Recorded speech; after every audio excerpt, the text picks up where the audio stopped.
Thomas Johnson. All right. All right, sir, are you Thomas Johnson? Yes, ma'am. And Mr. Johnson, this is your initial appearance in cause number 24, DCCR 2265. You're charged with a third-degree felony offense of evading arrest or detention with the use of a vehicle from September 8th of 2024. Yes. Since you've made bond, have you had an opportunity to try to hire a lawyer? I have not. Okay. What do you mean when you say you've had a long morning already? Oh, my foot. I had some metal fall on it yesterday, so everywhere I'm going, I'm hobbling around, so it's just hard to get around on it right now. Okay. Give me just a second to check something. It makes for moving not so pleasant. Did I test you this morning and have anything in your system? No. Let's double check that before we go forward. Have a seat over in the jury box, please. Don't guzzle it to where you make yourself sick. Just drink some water like a normal person and then go use the bathroom. It's not that hard. It doesn't show a state's attorney on that one. Wait, hold on, I just got it. I just put it in. The PC on that one? Hold on. The high-speed chase was crazy. I wonder whose it is.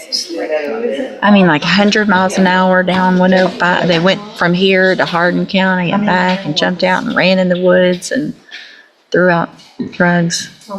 So, all right, Mr. Johnson, come on up. Mr. Johnson, in cause number 24, DCCR 2265, we've already gone through this, but you're charged with evading arrest or detention with the use of a vehicle. I have reviewed the pre-sentence report in your case. Based on that report and the fact that there is an allegation, obviously an allegation of a high-speed, very dangerous chase, but in addition to that, there's an allegation that drugs were thrown out of the vehicle during that chase, and that's why I ordered the drug test this morning. It's now 11 o'clock. I ordered this drug test prior to 9 o'clock. You have not been able to go or refusing to go to the restroom. Based on that, I am going to find that I'm going to assume that you are positive and that it is in the best interest of our community that I raise your bond, which is currently set at, give me just a second to figure that out.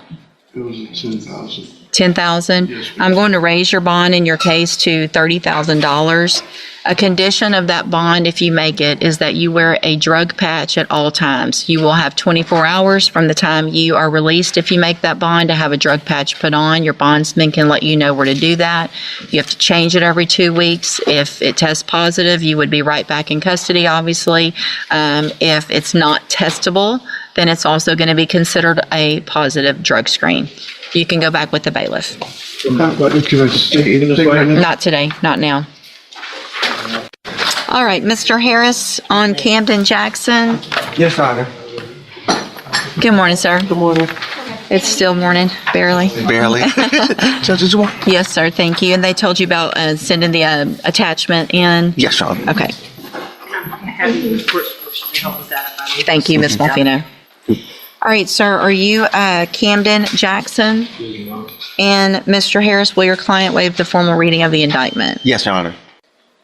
And apologies for my handwriting because it's horrible. It's hard on the tablet. You're good. All right.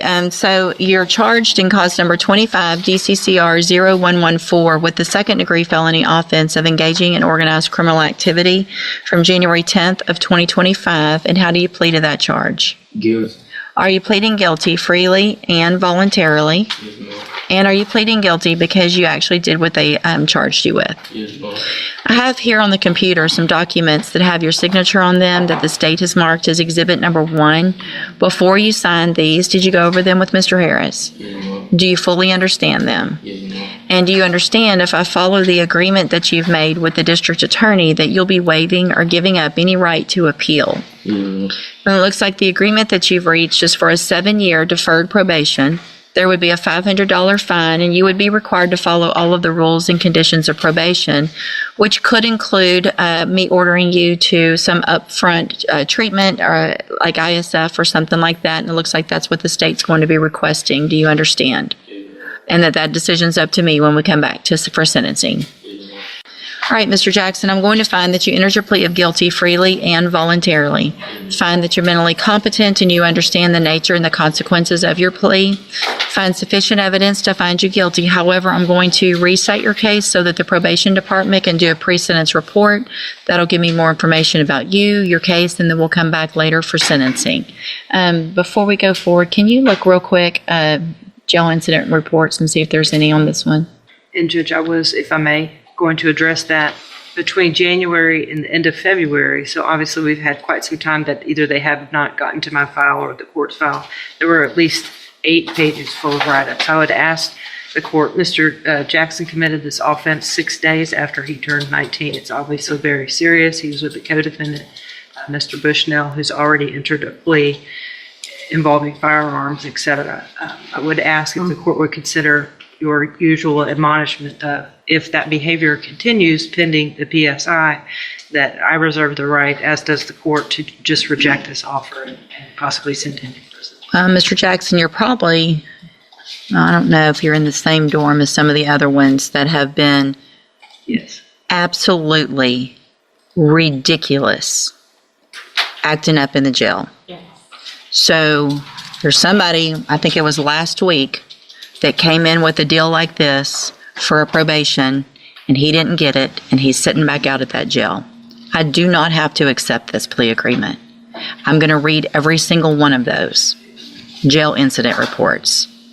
The disrespect that y'all are showing to the officers, I can assume what these are going to say, because y'all are all out there. It's the same group that's doing all the same thing, fighting, not following instructions, talking back, calling names. I'm going to read all of that.